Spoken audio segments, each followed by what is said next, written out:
Young Adult Podcast.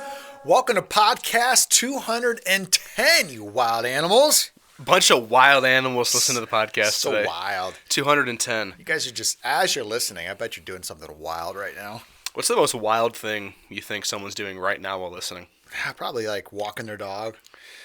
Okay, Or maybe driving like 100 miles per hour. I was going to go a bit more extreme and say maybe they're like driving a dirt bike and Maybe just like doing jumps. Wow. Maybe they're at a cockfight. Wow. I think that those are illegal. That's what I'm saying. It's wild. That is wild. If you're there right now, maybe leave. That's my advice. It's probably late too, wherever you're at. You're probably in a sketchy area, town. Just watching a bunch of chickens duke it out. Get home. Wow. Get home, everybody. Yeah. Do you know that 210 is the area code for San Antonio? No? And how do you know that? Well, I saw it was podcast 210, and I'm like, I want to bring you some kind of fun fact related to the number 210 to the podcast today.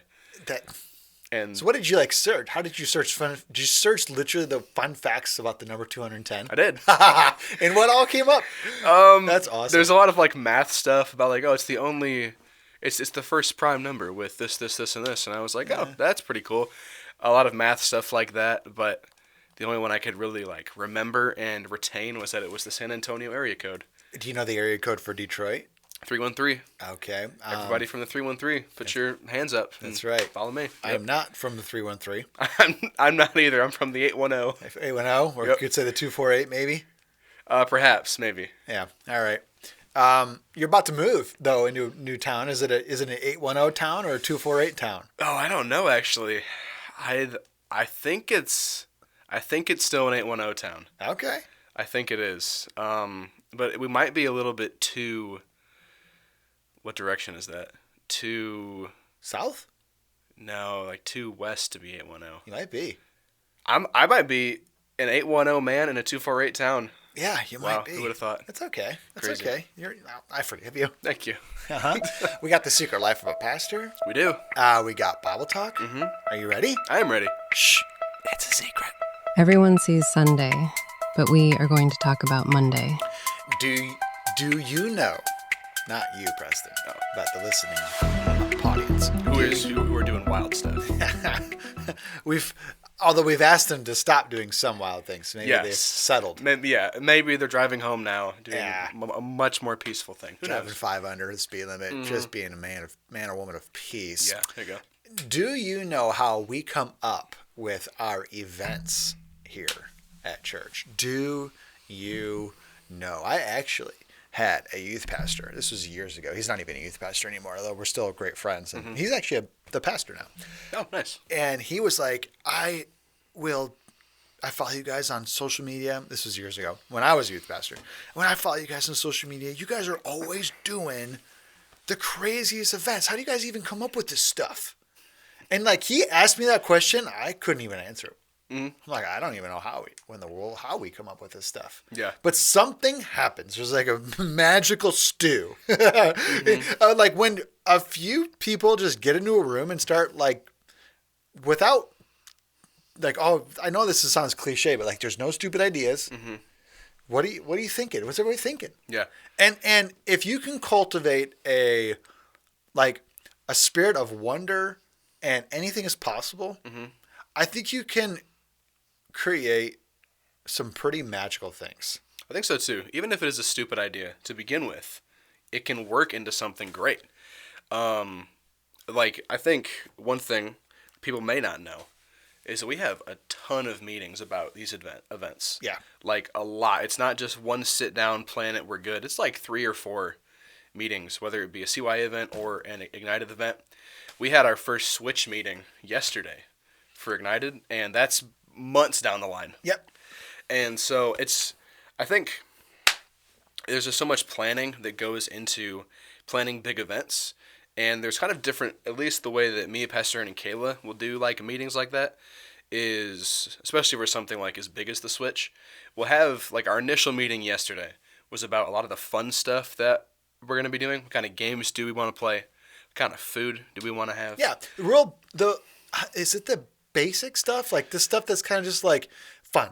Yeah. Fun stuff, food, picking out food and thinking through the games. That's the fun stuff. Yeah, and then we'll spend time like each in prayer about like the spiritual side. Like, Yes. what's our theme going to be? Yeah. You know, what are our messages going to be about? And so our next meeting is going to be in a few weeks, and we're going to discuss that portion of it. And then after that, we have like a rough outline. And then we have to have another meeting about the logistics. Before your next meeting is in a couple weeks, and are you guys intentionally praying, thinking, looking, studying, gleaning, all different thoughts right now about the spiritual atmosphere of the switch, right? That's what you're doing now. Yeah. Yep. So when you come to the meeting in a couple weeks, you're going to have ideas. Oh, yeah. Not every idea, though, is we don't pick and go with every idea. It's true. And that's an important part of any planning event. Is you have to determine which ideas are just bad. And that's probably the most difficult part. Because you kind of have to hurt a feeling you have to hurt somebody's feelings, maybe. Maybe. But, if you're cool, then I don't think feelings are getting hurt. Yeah. Oh, I know I had this idea. I kind of had a heart set on doing this whole thing. And it's not, people aren't vibing with it very well. It's okay. We can throw it away. Yeah. Yeah. I totally get that. Yeah. I mean, I think we're all pretty chill when it comes to ideas and stuff. And so I'm never married to any idea I ever have. If someone wants to change it, yeah, sure. Yeah. If someone has an idea to make my idea better, sure. Yeah. Yeah, I'm not married to the idea. Or if someone thinks my idea is just really bad, that's fine too. Because and it's through the talking out of those ideas that we kind of figure out which one is the right one to go for this event. So here is an inside look, I think, of how we come up with some events. So let me go back years now. You might have been in the youth ministry at this time. Okay. I'm transporting myself back. This is a few years ago. This is Youth Summer Camp, Ignited.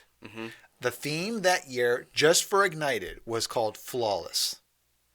Yes, I vaguely remember this. And the image that kind of drove the flyers, the slides, the digital stuff was the picture of the world's ugliest dog. Yes, I remember this. There was a competition. Oh, the dog was so ugly. Yeah. I just remembered. It was like a really matted hair, wet dog with his tongue sticking out. I couldn't do anything about his tongue. It just he stuck could. out. He was just there and did he have sunglasses? No, he just was so ugly. It was an incredibly ugly dog. I remember this. And there happened to be the competition. This is still a thing, but it grew in real popularity and kind of peaked back here in this years ago. And this dog won World's Ugliest Dog, and he kind of went on some morning talk shows and afternoon talk shows, and he was really funny. And so somebody was like, we should definitely use this because it's such the antithesis to what we're trying to talk about, the theme being flawless. Yeah.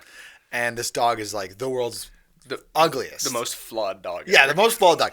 And so we went the image, and then, so this drives, culture, I believe, drives a lot of creativity. I believe it does. Okay. And then we had this idea, and this is normal, but usually every single day at youth summer camp, a prize is given away to a person, a tribe, a team. And this year in particular, we were giving away a prize at the end of every day to the person who brought the most friends or some person who won the competition, the dress up competition that day or something like that. It happened to be a pair of white Vans. Yes, because that was when the Vine was around. Yeah. The Vine was around. The Vine was Dang Daniel. Yes. Essentially, yeah. This kid named Daniel was kind of getting his friends noticed that he was wearing a different pair of shoes to school every day. And they were blown away. And so they caught them so off guard and that one of the buddies would open his phone, hit record, and wait for Daniel to walk into school and immediately post his shoes online back in a video. At it again with the white Vans. And he ended up wearing the white Vans the most. And so he ended up saying, back at it again with the white Vans. And then it turned into a song. Yep. It went viral. And they were on Ellen. Rest in peace, Ellen. Although she's not dead physically, but The career's done. Yes. Exactly. Uh-huh. And it took off. And I thought, this is so fun that we should hop on this culture train and promote these white vans. We played the song, and we were always singing Dang Daniel all week long. We were having a lot of fun. The idea of flawless drove our messages. We're going to be preaching what does the Bible say about where we stand in our relationship with the Lord and sin, all this stuff. And you know what? It was a lot of fun. Yeah, it was fun. I did not win any white vans. Okay. But do you want to know something? What? That culture influencing your youth summer camp influenced my culture. How? Because I did not win any white vans, and I thought the shoes weren't very cool. I thought they were kind of dumb. I didn't like the way they looked. I'm not a white van guy. Yes. Personally. Either. Yes, but I was 8th grader or freshman in high school, one of the two. I'm not sure. But because there was so much hype around the vans at youth summer camp, I wanted a pair of vans. Me too. Yes, and yeah, so I went to I couldn't drive, so me and my mom went to the store, and we bought vans. Yes. Because I just thought they were cool. Yeah. Because the culture around it was, oh, these are really awesome. I still have them. I'd never wear them because I used to own a pair of white vans when I was like in middle school. Okay. But they were much cooler then. Uh-huh. And they're kind of not as cool anymore, but people still wear them, but they're not as popular. Well, as nowadays, if somebody wears Vans, no hate towards Vans at all. No. If you love Vans, I'm so glad you do. I've never judged anybody based upon the shoes they wore. So. Me neither, never. But some people are like really big fans of shoe companies, so if they get like offended at what I'm about to say, I'm sorry. When people wear Vans, I think the public like perception is automatically, oh man, they're stuck in 2016. Okay, yeah. Which is when Vans were popular. Well, you know what? If you think about it even more, we're talking 1998 for me. Wow. Okay. Skateboarding culture was absolutely huge. It's not as big anymore. Yeah. Oh yeah, grunge, rock. Oh my gosh, pop, punk rock. It was peaking hard. I mean, Blink-182, all these bands all wore Vans or Airwalks. No idea. No idea what an Airwalk is? Nope, no clue. Same thing as a van, just poor man's van. Okay. You know? Mm-hmm. And so anyway, this was all whole thing, even back then. So I say all that. That just gives you an inside look, kind of how events are thought through and planned. Mm-hmm. And I think we have a great office staff culture. Tell me if you think this is true or not. Okay. I've never said this out loud before, but I am thinking it now through this. Okay. I think we do a really great job at having this thought of anything is possible. Mm-hmm. Do you think so? I think so. And you don't know we don't know if it can be done, but we're dumb enough to try it. Yeah. And usually, most of the time, it can get done.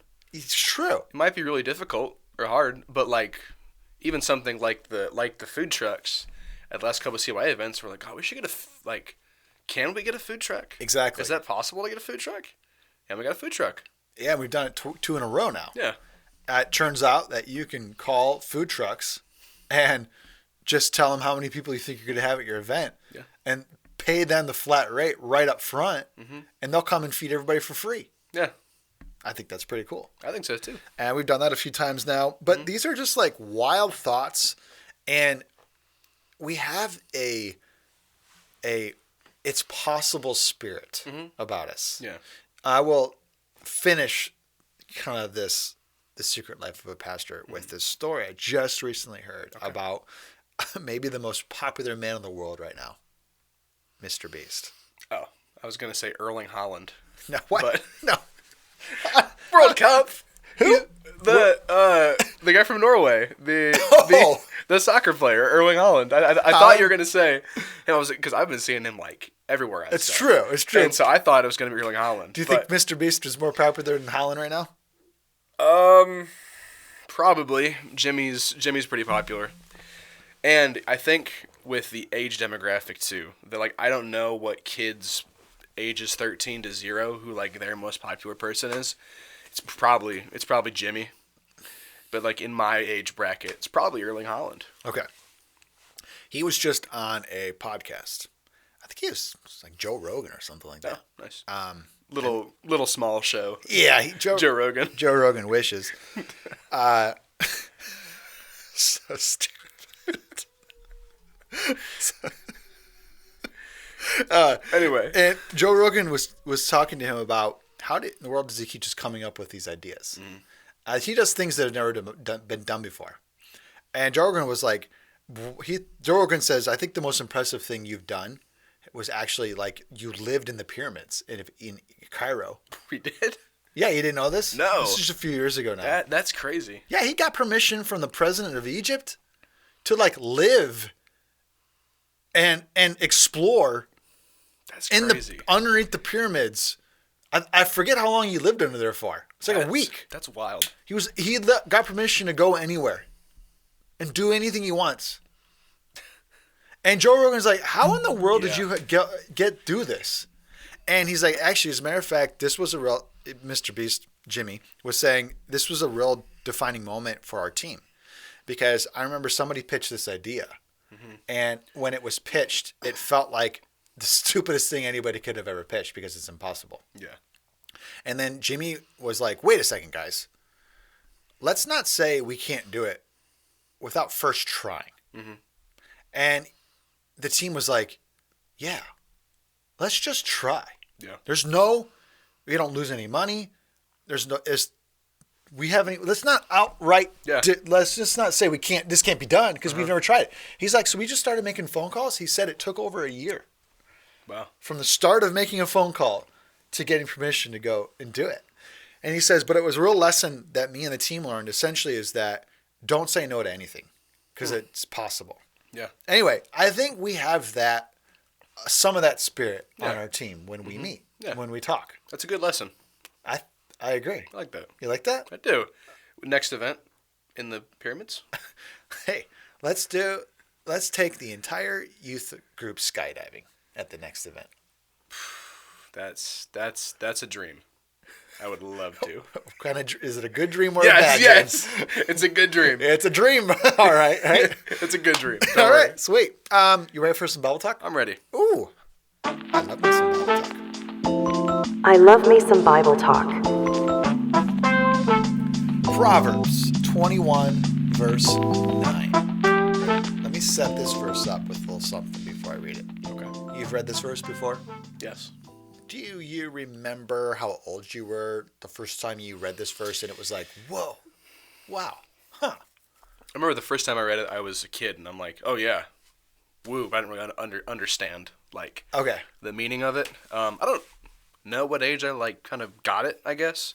But it's been a verse that I remember in my head, or that one that, you and your friends kind of throw out sometimes with each other. Yeah. When you were, thinking about marriage one day, would this verse be like, that verse, though? Yeah. Yeah? Uh-huh. Me too. Yeah. Me too. Yeah. What is that about? This verse is powerful. Yeah, it is. All right, I'll read it to you guys. Proverbs 21, verse 9. It's better to live alone in the corner of an attic than with a quarrelsome wife in a lovely home. I remember reading that verse and being like, wow. Yeah. That's crazy. Attics are gross. Yeah, absolutely. Attics aren't fun. And it's way better. I just went up in my attic just the other day. Really? I just wanted to check on some stuff up there. I actually need to go up there and fix some things. I have to go up in our attic soon, our new one. Well, you know what? Yeah, you're about to move into a new home, and you're gonna be like, I wonder how my attic's doing. I know. Well, the inspector went up there and he was showing us pictures of stuff. I'm like, I don't want to go up there. Nope. Doesn't look fun in there. I went up in my attic. I actually have to redistribute some insulation. Okay. I have to. There's some baffles that have fallen down that I need to put back up. Okay. Anyway, it'll improve some of the. It'll improve our heat and air conditioning in the house. Anyway. Nice. So, I like I said, I was up in there. It's terrible. It's hot. Mm-hmm. It's bad. And this verse says it's better to live alone. Up there. In the attic, the corner, might I say. That's probably the worst spot of the attic. Yeah, it's bees in there. Oh, dust. Bees. It's better to be stung by bees in your attic than to live with a quarrelsome wife in a beautiful home. And live with a quarrelsome wife in a lovely home. My gosh. I asked you this earlier before we hopped on the podcast, and because I think it is true. But I asked you this question. Is this true that really all that a man wants is peace? Mm-hmm. You know? Peace in his home, peace in his personal life, peace in relationships. Because everything fights us. Mm-hmm. You know what I'm saying? Like all day long, everything fights us. Like we're privileged to work in this like amazing building, air conditioned, heat in the winter, state of the art equipment, computers. And is it me or does everything just fight us when we get here? like technologically? Yes. Sometimes. Like everything fights us. Like I'll have the one the maintenance man come down and be like, air conditioner's broken today. Power goes out randomly. Power goes out randomly. A lot of like stuff doesn't work during the week, and we get it fixed just in the nick of time for like services. Nobody knows it. You know, this is secret life. They do now. Nobody knows that the projector like didn't turn on Monday for some reason when we were trying to do something, and we're like, we got church in 2 days. Are we gonna get this projector gonna get fixed? What do you got to do here? Who's gonna come look at this thing? Everything's fighting us. Everything's fighting us. Fighting it all day. Sweating it out. Fighting it all day. And we're honored and privileged to work in a building that's pretty simple. Yeah. Like I don't sweat most days. It's true. But like men go out to work, man. Like and I'll go home and I got work to do sometimes. Yeah. The kind of work that people do all day. Like I'm going home, I'm cutting wood, I'm like chopping down trees, I'm going up in my attic and I'm putting up new baffles and I'm spreading out insulation. I'm cutting the grass for 2 hours at a time. I'm weed whacking. I'm watering. Like I'm doing stuff and like everything's fighting you. I don't like to walk into my house and I got more fighting going on. I don't want that. Like that'd be like, well, according to the verse of the Bible, that's the worst, right? Yeah. And is it true? Maybe for you out there, like that the only thing you want is peace. And so let's help people on finding a spouse. What we looked for, and maybe it could help somebody out there. Yeah. I think like you said, obviously we all want peace in our lives, in our homes and everything like that.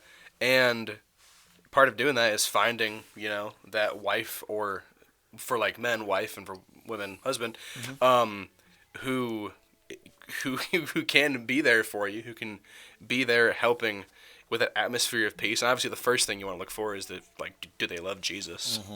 No matter how much you think you can like change somebody, don't. Oh no, don't do it. No, I don't recommend it.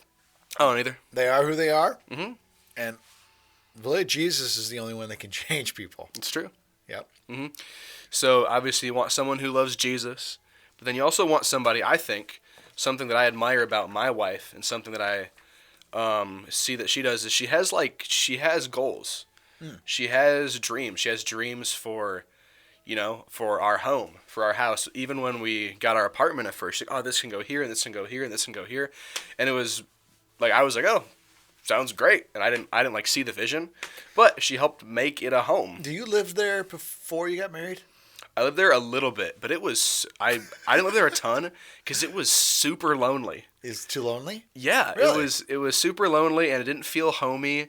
And there was a giant lamp post outside my window shining light in, and I was like, well, legitimately. So you didn't like sleeping there? What? Oh, I would sleep there sometimes. But even though the light was shining through? Yeah, we had these really bad like blinds, and the light would just shine right through anyway. Do you have blackout curtains now? No, but we do have curtains. Okay. But it was at a point where I'm like, man, I don't know if I could ever live here because I hated it. Wow. It didn't feel homey. It didn't feel safe. It didn't feel like a place I wanted to be. But then after we got married and Carlene moved in with me and she was setting stuff up and making stuff more homey and putting decor up and getting stuff arranged and organized, it took a little bit of getting used to, obviously. But now it's like, man, I love our apartment. I love our home. We were talking about it the other day. It's like we're going to be sad to leave. Nice. Which is a complete 180 from the way I felt last February. Yeah. Yeah, absolutely. So finding a spouse who has some sort of vision for their life. Yeah. A dream for their life. And why is that so important?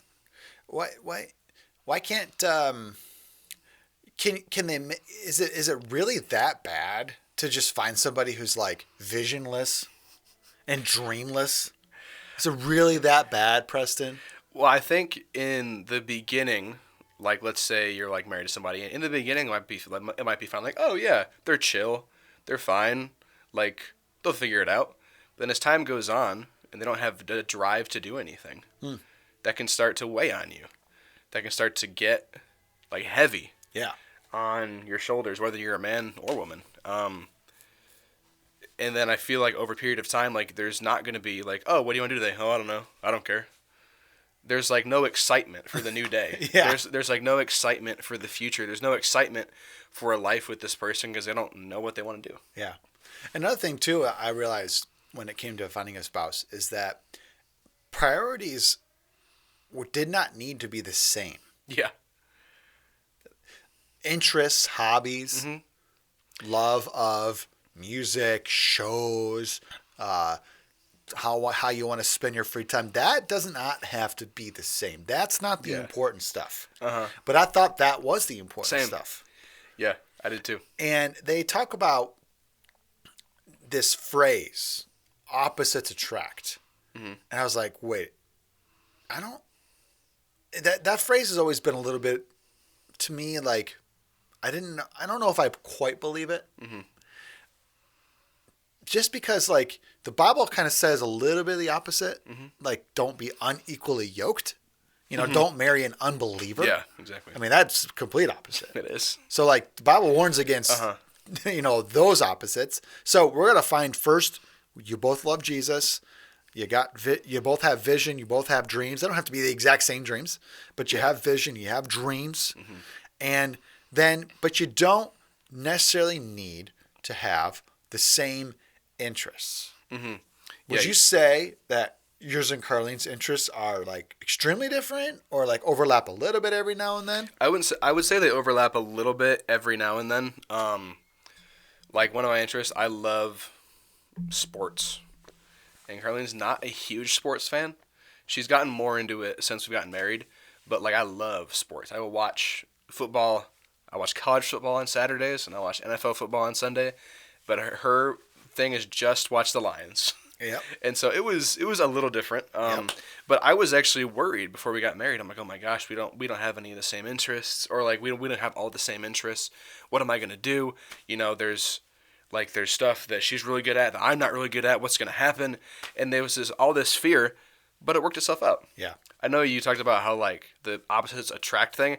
I'm with you. I don't know if that really is like real. I don't know or not. I don't know either. But something I've noticed is that, you know, when God brings two people together into a relationship, into marriage, they kind of complement each other.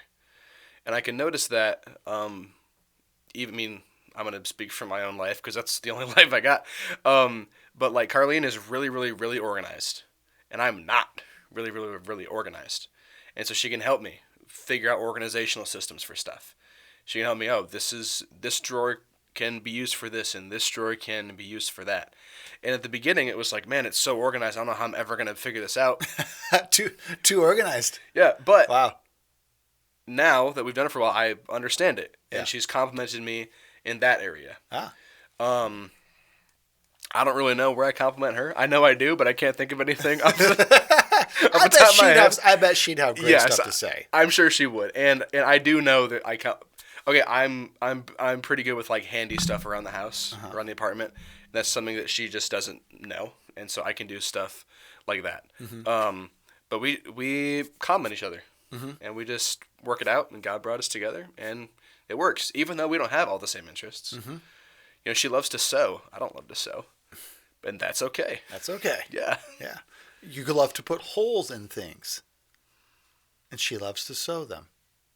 Yes. See, you compliment each other. I don't know if I love to put holes in things, know. but I guess. I love to put holes in the knees of my jeans. Yes. I love it. And she loves to sew it.